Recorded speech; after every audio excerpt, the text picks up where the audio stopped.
Si algo expresa el amor de Dios, se llama Jesús, su Hijo. Y si Jesús da un mensaje, es un mensaje de salvación para liberarnos a nosotros de su condenación. Y yo quiero que nosotros hablemos por un momento de esa expresión del amor de Dios y que tomemos uno de los episodios históricos de Dios con Israel y que miremos ahí el amor de Dios. Y todo el que guste buscar en su Biblia puede hacerlo en el libro de Génesis, capítulo 40, versículo 1 en adelante. Hay muchas historias en la Biblia, muchos eventos que narra la Biblia, y todos ellos de alguna manera sirven como figura para mostrar la obra del amor de Dios en Cristo a favor de la humanidad. Pero hablar del amor y de la figura de Cristo en estas historias, y no hablar de José, una historia llena de drama, llena de amor, llena de misericordia, una historia llena de intriga que a mucha gente le ha atrapado y se identifica con este personaje José, y ver cómo Cristo es mostrado a través de él, creo que nos va a bendecir mucho en esta noche. ¿Usted dice amén? Leemos la Sagrada Escritura, Génesis capítulo 40, verso 1 en adelante, en nombre de Jesús.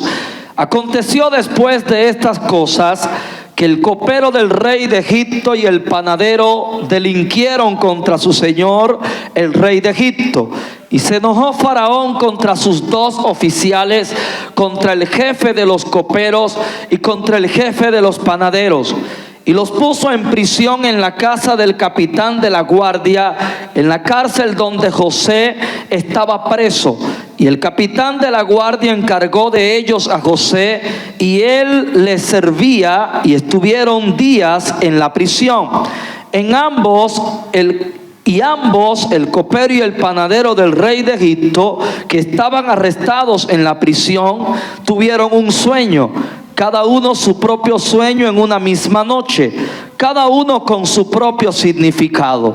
Vino a ellos José por la mañana y los miró, y he aquí que estaban tristes. Y él preguntó a aquellos oficiales de Faraón que estaban con él en la prisión de la casa de su señor, diciendo: ¿por qué parecen muy mal vuestros semblantes?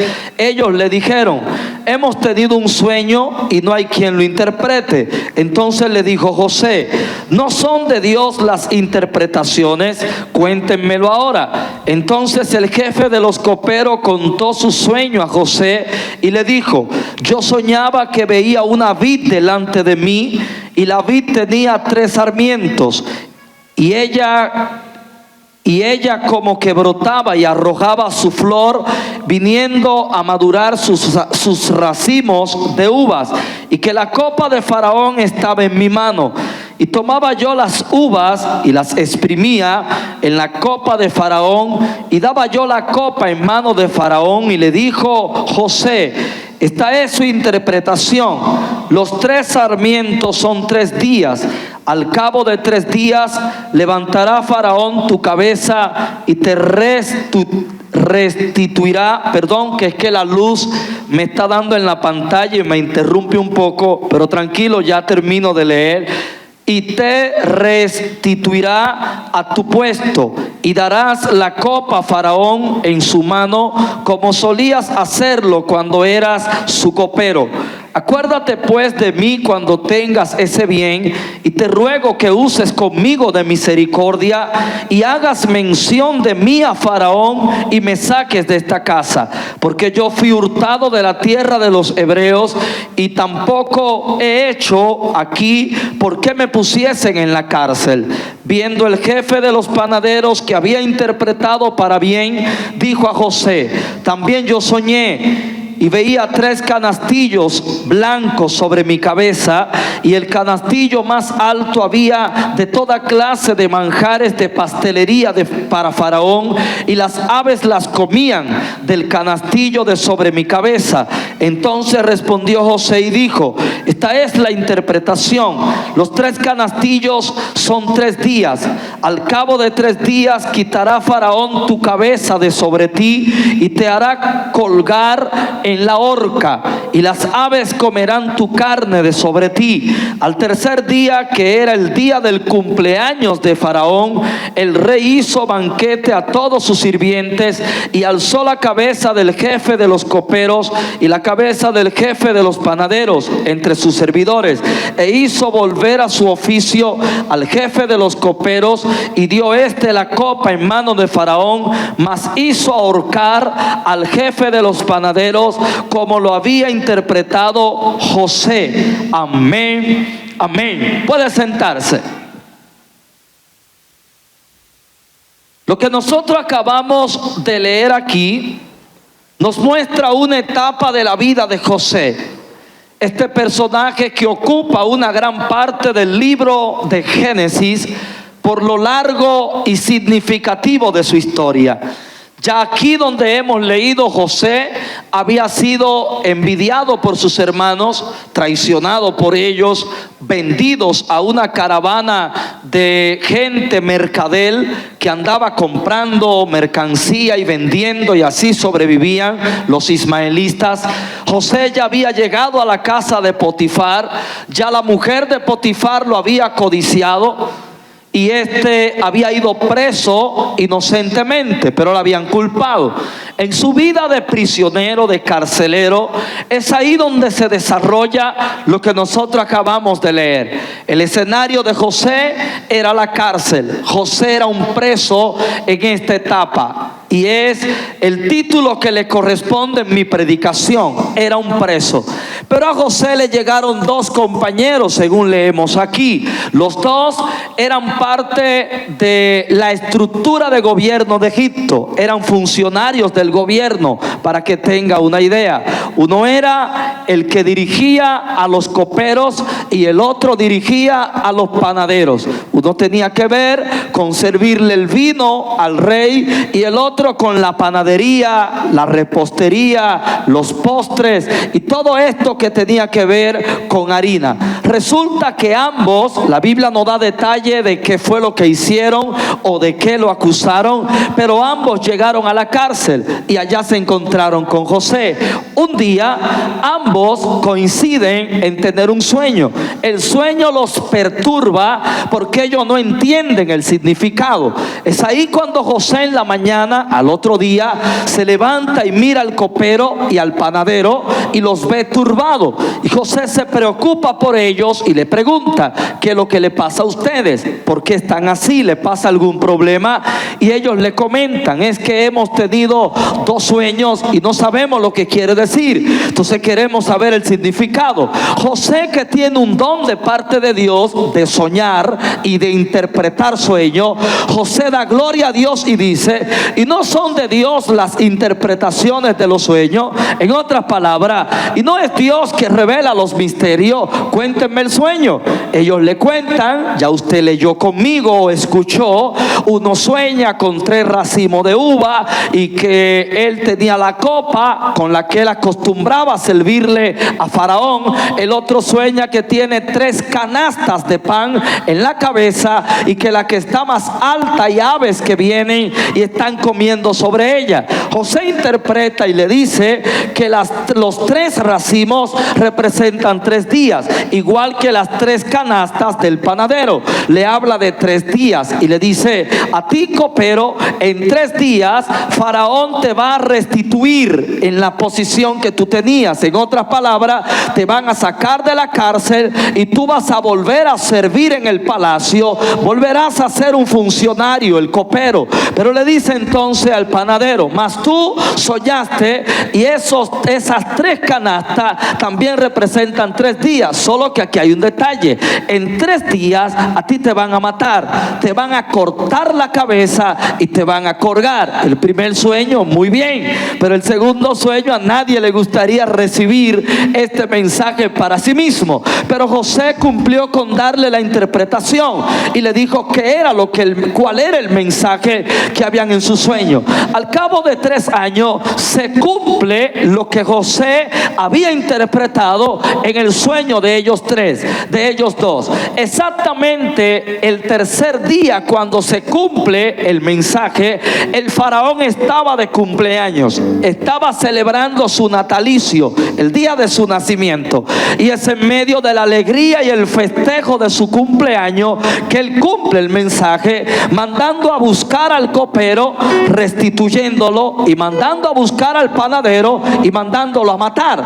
Cuando usted mire el cuadro de esta historia, usted se da cuenta que aquí hay una simbología exactamente de lo que ocurre en la cruz del Calvario. Quizás en el momento usted no lo entiende de una vez, pero si algo esto está ilustrando, aunque fue una historia real, pero hay un mensaje codificado que Dios estaba dando desde allá atrás. La Biblia dice, en palabras de Pablo, que todo el Antiguo Testamento, las cosas que allí ocurrieron, era sombra de lo que había de venir. Lo que había de venir era una realidad, porque la sombra habla o figura una realidad. Si usted ahora mismo ve con el reflejo de la luz que me está dando mi sombra, usted va a ver mi silueta, usted va a ver la forma de mi cuerpo, de mi figura, pero esa no es realmente mi persona. Mi persona es la que está produciendo ese reflejo por causa de la luz y el contraste que está haciendo.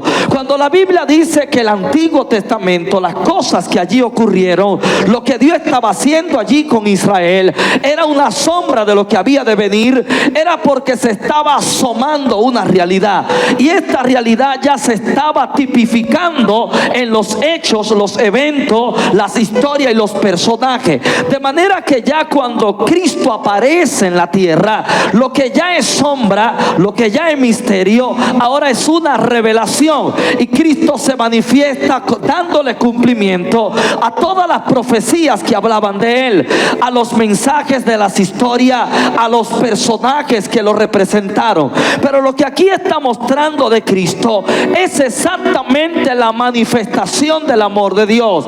¿Dónde se manifiesta el amor del Padre? En que siendo nosotros enemigos de Dios, dice la Biblia, por causa del pecado, Dios nos mira con ojos de misericordia. Dios pudo juzgarnos como un juez porque nosotros habíamos desobedecido la ley de Dios, el mandamiento de Dios. Usted preguntará, ¿cuándo, pastor? Pues yo tendría que mencionarle la ley de la representación. Adán, como primer hombre, nos representó a todos nosotros, de manera que la Biblia dice que en el pecado de Adán todos nosotros pecamos. En la muerte de Adán todos nosotros morimos. En la condenación de Adán todos nosotros somos condenados. En la destitución de Adán todos nosotros somos destituidos. A eso se le llama ley de representación. Pero no se quede en una mala noticia, porque Cristo también cumplió la ley de la representación. Usted no tuvo que morir en la cruz del Calvario, Cristo murió en representación nuestra. Por eso la Biblia también dice que en Cristo todos somos vivificados. Amén, amén, amén. En ese sentido entendemos ahí el amor de Dios. El amor de Dios no es un capricho. El amor de Dios no encuentra un atractivo en ti ni en mí. No es que Dios vio algo bonito en ti que lo enamoró. No, el amor de Dios es la expresión de su misericordia. Es la naturaleza de Dios expresándose. Es que Dios es amor. Para Dios tener misericordia no es un sacrificio. La Biblia dice que Dios se deleita en misericordia. Dios no tiene que forzar para tener misericordia. Esa es su naturaleza, esa es su forma de proceder. Pero para Dios encontrar un objetivo y motivo de su amor, Dios tuvo que poner a su Hijo, porque en nosotros no había ningún atractivo. A lo que nosotros invitábamos a Dios era a ira, porque la Biblia nos enseña que el pecado acarrea la ira de Dios. La Biblia también dice que usted y yo éramos objeto de la ira de Dios. En otras palabras, la ira de Dios encontraba un motivo para descargarse en nosotros por causa del pecado. Solamente ubíquese en que la Biblia dice que por causa del pecado usted y yo somos enemigos de Dios. Yo sé que suena duro, pero la humanidad está de espalda a Dios. La humanidad está separada de Dios. Aunque usted tenga el deseo y diga: no, pero yo amo a Dios, no, pero a mí me gusta lo de Dios. Pero es la verdad bíblica sobre el estado del hombre. Ahí es donde entra el sentido de la obra de Cristo, que la obra de Cristo sirve de puente para reconciliar a la humanidad con Dios. Por eso fue que Él dijo: yo soy el camino, la verdad y la vida, y nadie viene, subraya esa palabra, nadie viene. ¿Por qué tiene que venir? Porque no está en Él. Nadie viene al Padre si no es por mí. La Biblia también dice: hay un solo mediador entre Dios y los hombres. Si alguien tiene que mediar entre dos partes, es porque hay un conflicto. ¿Y cuál es el conflicto? Se llama el pecado. Por eso es que el amor de Dios se resalta. La Biblia también declara, y perdone si menciono mucho la Biblia, pero es la Biblia la que plantea el amor de Dios por medio de Jesús. Dice la Biblia: si estando nosotros enemigos de Dios, envió a su Hijo a morir por nosotros, cuánto más ahora, estando reconciliados con Él, nos dará en su Hijo todas las cosas. Yo no sé si usted se atreve a reconocer: el pecado me hizo enemigo de Dios. Diga: pero la cruz me reconcilió con Dios. En el jardín del Edén la humanidad se enemistó de Dios, pero en la cruz del Calvario la humanidad fue reconciliada. Pero para que eso ocurriera, la ira de Dios tuvo que descargarse en alguien, para que luego su amor se descargue en todos. Porque había que satisfacer la ira de Dios, y eso solamente lo hizo Cristo. En la cruz del Calvario, Dios descargó su ira en su Hijo para podernos justificar a nosotros y ya no ser objeto de su ira, sino objeto de su amor por medio de Cristo Jesús, Señor nuestro. Por esta razón Cristo tuvo que morir y Cristo tuvo que resucitar. Y para Cristo morir, Cristo tuvo que entrar a este plano humano. La Biblia dice que Abraham se gozó en el día de Cristo. Los judíos no entendieron eso, porque dijeron: pero tú lo que tienes algunos 31 años.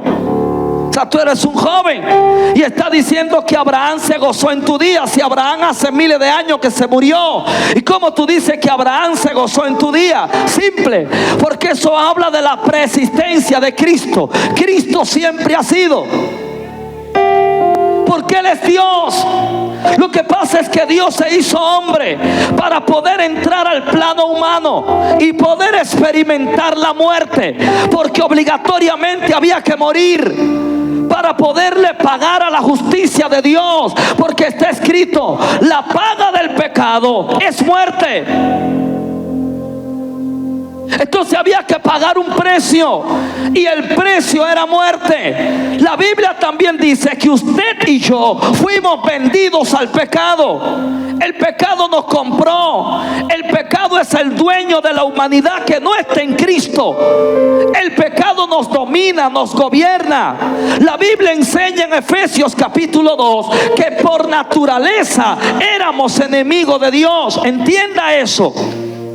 El pecado no es una conducta aprendida. El pecado es una naturaleza. Por eso usted nace pecador. No es que usted aprende a ser pecador y se le pega por la vida del barrio y por la influencia. No, es que usted y yo nacemos pecadores, porque es un asunto de naturaleza. Es una condición que viene con nosotros por dentro, de fábrica. Para ver si lo entiende mejor. Y por esta razón Cristo tuvo que morir, para poder pagar nuestra liberación. La muerte de Cristo implicó un cuerpo para que pueda haber sangre. Diga conmigo, sangre. Ahora vuelvo a José para que usted pueda entender algo. José está en la cárcel. La Biblia dice que usted y yo estábamos esclavos en el pecado. Pero para José salir de la cárcel, un copero tuvo que soñar y un panadero tuvo que soñar. Un panadero tuvo que morir y un copero tuvo que llegar al palacio real.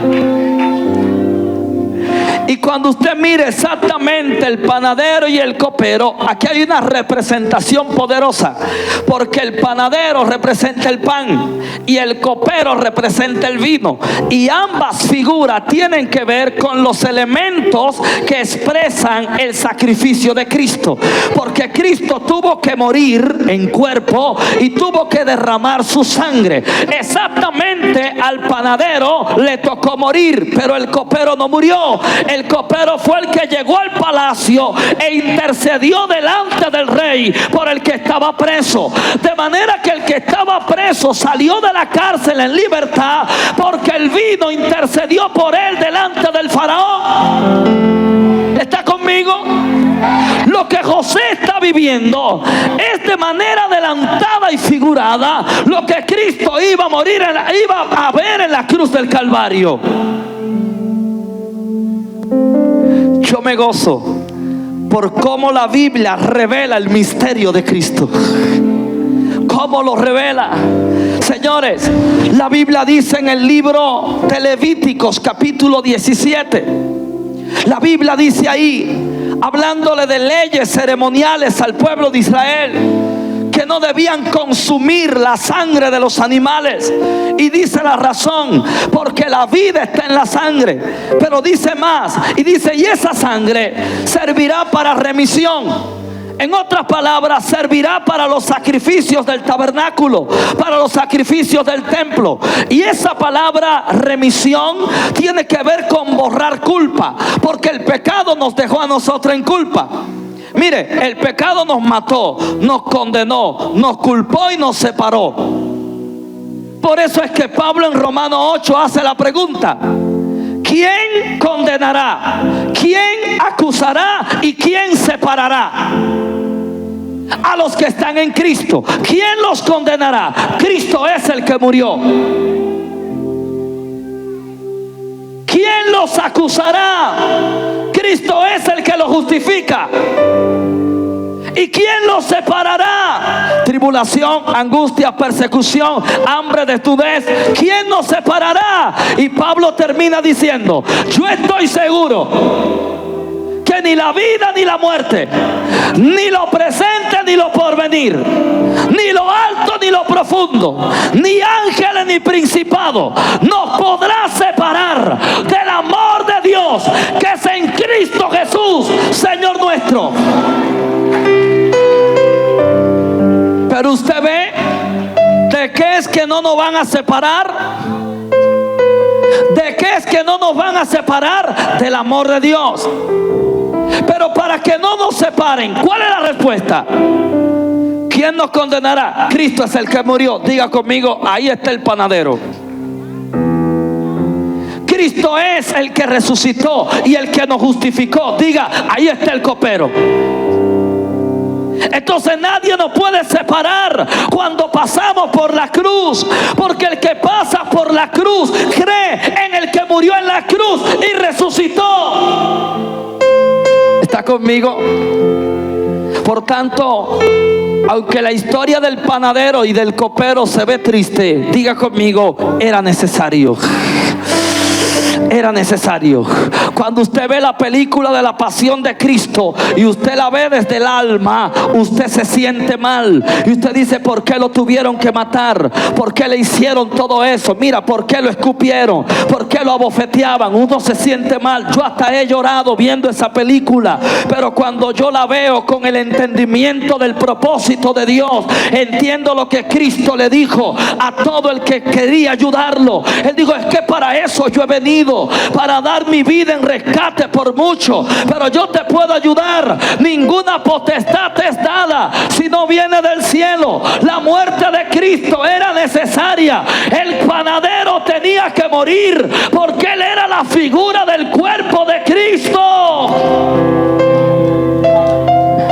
Y el copero tenía que volver al palacio, porque es exactamente la sangre. Se lo explico corriendo. Mire, en el pueblo de Israel primero estaba el tabernáculo y luego estaba el templo, y todos los rituales y las ceremonias las hacían ahí. Pero la ceremonia tenía un objetivo principal. El objetivo principal era la adoración a Dios, pero también la expiación de los pecados del pueblo. Por eso es que una vez al año los sacrificios que se hacían en el lugar, en el atrio, los sacrificios implicaban muerte de animales, pero esa muerte implicaba derramamiento de sangre. De esa sangre el sumo sacerdote tomaba sangre y entraba al lugar santísimo y presentaba esa sangre y la rociaba para hacer expiación una vez al año por los pecados del pueblo, porque Dios había dicho: no se beban la sangre de los animales, porque la vida está en la sangre. De ahí es que hay cristianos que también dicen: no puedes comer morcilla. Usted sabe aquí lo que es morcilla, porque eso es sangre, y la Biblia dice que no te comas la sangre. Pero eso es más que comer morcilla. El tema es que cuando el hombre fue creado, la Biblia dice: y sopló Dios aliento de vida en el hombre, y fue el hombre un ser viviente. Cuando la existencia comenzó con la vida de Dios. Dios impartió vida porque Dios es vida. Juan 5:26 dice que Dios tiene vida en sí mismo y nos dio vida para nosotros existir. Pero cuando el pecado se consumó, Dios dijo: el día que comas del árbol morirá. De manera que el pecado interrumpe la vida de Dios en el hombre. Luego aparece Jesús: yo he venido para que tengan vida y para que la tengan en abundancia. De manera que si Cristo vino a restaurar algo en la humanidad, fue la vida de Dios, porque nos dejó a Adán muertos en delito y pecado. Pero si la sangre está en la vida, ¿qué quiere decir? Que Cristo vino a hacer una transferencia de sangre, señores, para volvernos la vida que nosotros perdimos por causa del pecado. Es por esta razón que el copero, en representación de la sangre, llegó allá donde Faraón, y en el momento oportuno le dijo: allá en la cárcel hay uno que si usted lo manda a buscar, le va a interpretar el sueño que a usted le perturba. Dicho y hecho, José sacado de la cárcel y ahora es puesto a reinar en el palacio. ¿Sabe lo que dice la Biblia? La Biblia dice en Colosenses capítulo 1 que Cristo, o Dios, nos trasladó de las tinieblas al reino de Cristo. ¿Escuchó lo que dijo Pablo ahí? Que Él nos trasladó de las tinieblas al reino de Cristo. Pedro es que dice de la luz a la luz admirable, pero Pablo en Colosenses dice que nos trasladó. Señor, y esa palabra trasladar implica mudar a alguien de una posición a otra posición. La intercesión del copero delante del rey trasladó a José de la cárcel de preso a la cárcel, a la vida de príncipe. De estar una vida cautivo, señores, sin libertad, a una vida libre y de gobierno. Exactamente, Cristo vino a traer de vuelta el reino de Dios. Por eso la introducción del evangelio de Cristo fue: el reino de Dios está entre vosotros. Dios. Por eso puso en libertad a los que estaban presos en prisiones del alma, para llevarnos a la vida del reino de Dios. Y yo sé que estamos aquí frente a muchas personas que todavía tienen que tomar la decisión de fe, pero también hay cristianos que tienen que redefinir el evangelio, que tienen que volver a entender cuál fue la obra de Cristo. Pues esta obra, con la historia de José, costó que el pan muriera y que el vino llegara a la presencia del Rey de Reyes, para podernos sacar a nosotros de la cárcel, y que hoy nosotros seamos llamados príncipes y sacerdotes. Yo quiero que te pongas de pie esta noche, porque quiero de entregarte ya esto de pie. Lo que yo estoy hablando frente a ustedes en esta noche es la palabra de Dios definiendo el amor del Padre expresado en su Hijo Jesús. José vio el panadero morir, pero vio el copero ser restituido. Y lo sorprendente es, yo sé que algunos quizás no se dieron cuenta, pero en la lectura que tuvimos, dice que el día que el faraón sacó al copero y al panadero de la cárcel, él estaba celebrando ¿qué? Su cumpleaños.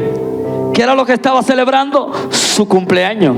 ¿Sabe qué significa el cumpleaños? Se lo dije, el natalicio, el día del nacimiento.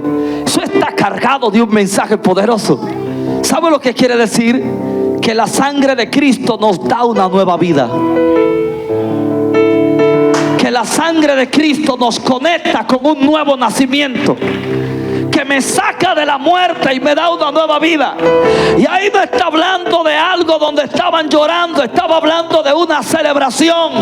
Porque hablar de alguien que sale de la cárcel y ahora está en el reino es hablar de una fiesta, es hablar de un motivo de gozo. Por eso Cristo también te saca de la tristeza del pecado, porque el pecado produce dolor. Y yo percibo que aquí hay gente que está triste y necesita el gozo del Señor. Lo que pasa es que este gozo no es circunstancial. Este gozo no depende de que tengas casa propia o no tengas casa propia. Este gozo no depende de un nuevo empleo o de un aumento en el salario. Este gozo no depende de un nombramiento del gobierno. No depende de una visa o de un vehículo. No depende de que ya conseguí mi pareja y me voy a casar. No, este gozo mana de la sangre de Cristo. Este gozo mana de que somos redimidos, y la obra de Cristo me quita la amargura y la tristeza y cambia mi lamento en baile, y ahora yo tengo el gozo de la salvación. Cristo se paró un día frente a sus discípulos. Agarre esto. Y agarró pan y agarró vino. Reunió a los discípulos y le dijo: hoy vamos a compartir la última cena. Agarró el pan y le dijo: tomen, ese pan representa mi cuerpo, que por ustedes es partido. Agarró la copa y dijo: beban la copa, esta copa representa mi sangre, el nuevo pacto. En otras palabras, este es el cuerpo que será quebrado, representado en el pan.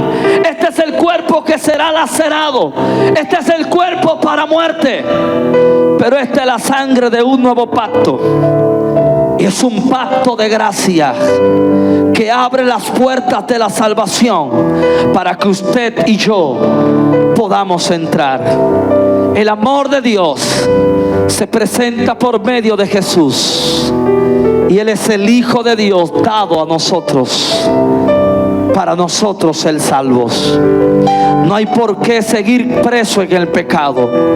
No hay por qué perder la libertad de una nueva vida, Porque Cristo quiere darte un nacimiento. Cristo quiere celebrar contigo la vida del Padre. Cristo quiere trasladarte a su reino. Y en su reino no hay quiebra. En su reino no hay miseria. En su reino no hay las dolencias de este mundo. Su reino es estable. Su reino tiene una herencia incorruptible. Su reino tiene las abundantes riquezas de su gracia. Su reino es inconmovible. Su reino es justo. Amén. Su reino es justo. Y es lo que el amor de Dios te ofrece en esta hora. El amor de Dios te ofrece salvación, pero a ti te toca recibirla. Dije que a ti te toca recibirla. Y el Espíritu está aquí en primer lugar para convencerte de pecado.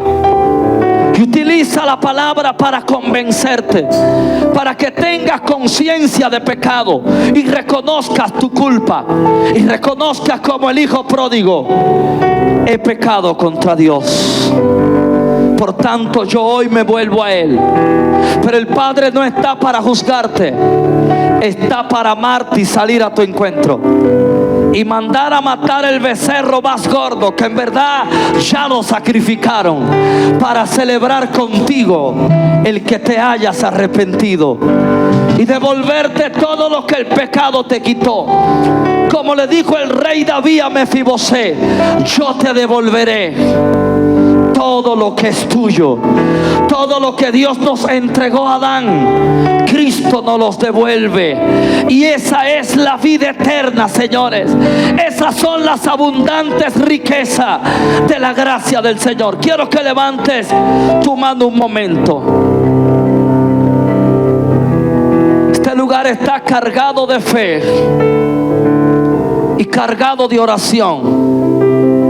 Fue lo que percibí desde que entré por esa puerta. Percibí una carga de fe en este lugar. Percibí una carga de oración en este lugar. Percibí ese cordón de oración que se tiene en este lugar. Una intercesión activa detrás de la actividad y en medio de la actividad. Detrás, porque sé que desde antes se está orando. Lo sé porque es una temática evangélica, pero lo confirmo porque lo percibo en mi espíritu. Que aquí se trajeron familiares con oraciones y declaraciones de fe. Señor, libértale hoy. Señor, sálvale hoy. Que aquí se invitaron vecinos, compañeros, amigos, con una inversión de fe. Alguien hizo una inversión de fe y de oración por ti. De manera que tú no estás aquí solo llenando un espacio. Tú estás aquí porque alguien está invirtiendo fe en ti. Invirtiendo fe en ti. Y hay dos cosas que el Espíritu quiere que ocurran aquí hoy. Una, que aquellos que ya le abrieron la puerta de la libertad usen la libertad y salgan de su cárcel. Y eso lo estoy hablando para gente que ya es cristiana. Y otros, Dios quiere abrir su cárcel y entrarlos a una vida de reino, de palacio, a una vida de abundancia y de libertad. Porque estás cautivo y te lo tengo que decir. Estás preso en el pecado.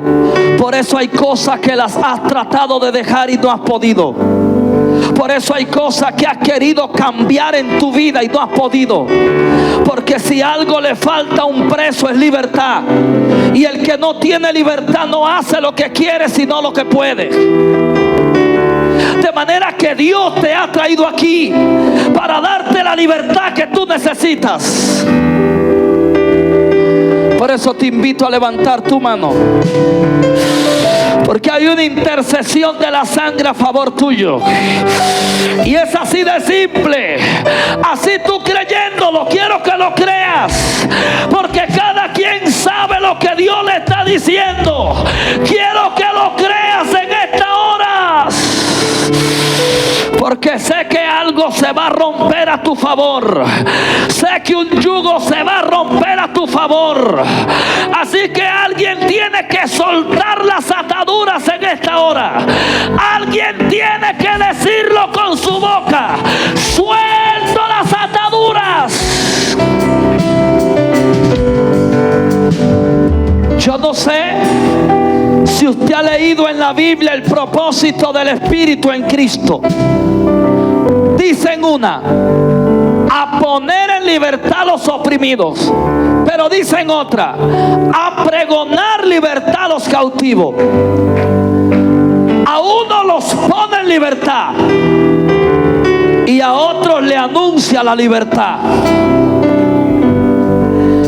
Al que le anuncian la libertad, tiene que oír el mensaje de liberación y tiene que caminar con él. Pero el que está preso con la puerta cerrada no puede oír y seguir. Hay que ponerlo en libertad por la fuerza del Espíritu. Por eso dije dos cosas. Una: Dios vino a anunciarle algo que algunos olvidaron: que la puerta de tu cárcel está abierta. Sal, sal, porque el día que dijiste creo en Jesús, la obra de su sangre te cubrió. Por tanto, su obra libera y tienes que creerlo. Vamos, levanta tu mano, levántala, levántala. Cristianos que luchan con opresiones, cristianos que luchan con situaciones en su corazón, en sus emociones, cristianos que tienen turbaciones en su mente. Atrévete a dar el paso de libertad. Atrévete a salir de tu cárcel, porque tu cárcel fue abierta hace rato. Vamos, atrévete a salir. Y quiero que camines de ahí de donde estás. Quiero que camines fuera de tu cárcel, porque así de simple Dios te quiere abrir los ojos a la libertad que ya te entregó. A la libertad que ya te entregó. Y esos amigos que están aquí, que fueron traídos por alguien, que alguien te invitó, quiero que cierres tus ojos un momento. Quiero que los cierres un momentico solamente. Quiero los intercesores orando ahora. En el nombre de Jesús. En el nombre de Jesús. Padre, aquellos que vinieron con opresiones de enfermedad en su cuerpo, Espíritu Santo, tú has sido proclamado sobre esta concentración. Sana en el nombre de Jesús. Sana en el nombre de Jesús. Manifiéstate en sanidad de los cuerpos. Manifiéstate en sanidad de los cuerpos. Toca las dolencias ahora y arráncala de los cuerpos. Toca los órganos ahora y libéralos de todo yugo de enfermedad. En el nombre de Jesús. Es que el nombre de Jesús. Es que el nombre de Jesús. La obra del Espíritu toca tu cuerpo. La obra del Espíritu toca tu cuerpo. La obra del Espíritu toca tu cuerpo. Gente que quedó con lesiones de la vacuna, con dolores en los hombros y las coyunturas, empiezan a ser libres en esta hora. Gente con dificultades respiratorias, con problemas respiratorios, enfermedades asmáticas, enfermedades respiratorias. El Espíritu toca tus pulmones, toca tus vías respiratorias y hay sanidad en esta hora. Enfermedades de carácter cardíaco, gente que sufre de taquicardias, que sufre de enfermedades cardíacas, que han recibido señales de trombosis, en el nombre de Jesús, en el nombre nombre de Jesús, proclamo la obra del Espíritu sobre tu corazón. Quiero que te toques el pecho. El que sabe que tiene esto y el que sabe que tiene algo en el estómago, tócate en el nombre de Jesús. Porque problemas estomacales son tocados por la obra del Espíritu. Alguien tiene que tocarse la columna. Problemas en los huesos, en la columna. Alguien se toca la rodilla. Alguien se toca el hombro. Vamos, estoy hablando con gente que va a creer, con gente que lo está creyendo, porque en tu fe,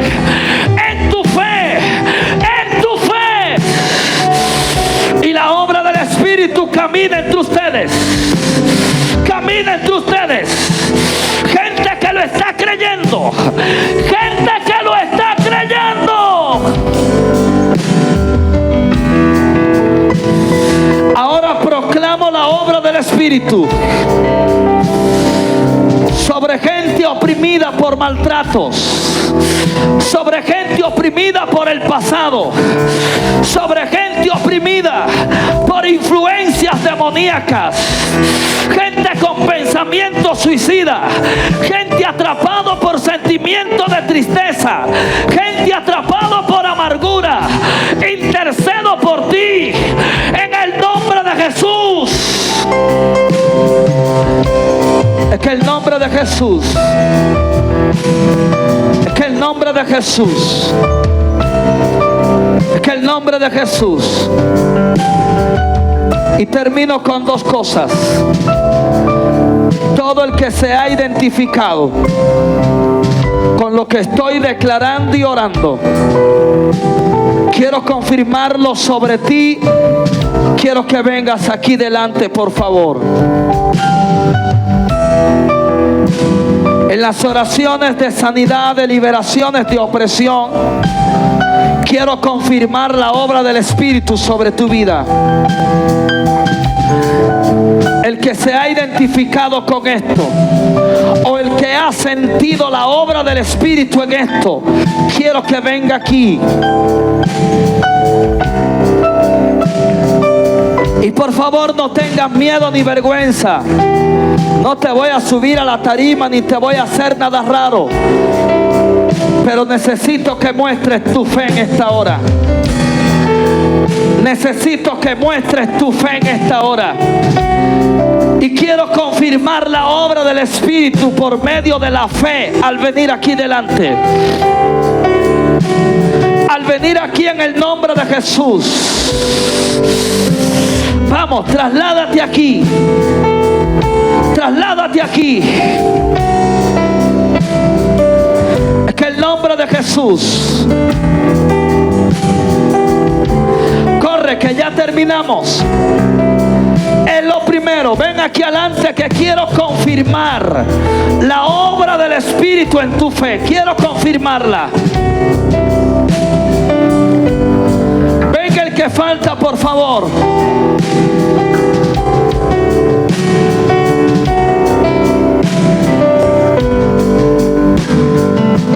Corra.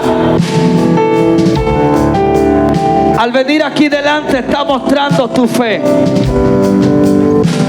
Está mostrando tu fe. Y Dios siempre responde a tu fe. Dios responde a tu fe. Gracias a los que están aquí. Pero la gente que falta, la gente que la oración tuvo que ver con ellos, tuvo que ver con su columna, con su rodilla, con sus hombros, con la secuela que le dejó el COVID, que le dejó la vacuna. Tuvo que ver con ellos, con su zona respiratoria, con su parte cardíaca, estomacal. Quiero que vengas con la opresión, gente oprimida emocionalmente, mentalmente, espiritualmente, gente oprimida. Si la oración habló de ti, ven. Si el Espíritu habló de ti, ven. Es que el nombre de Jesús, es que el nombre de Jesús, es que el nombre de Jesús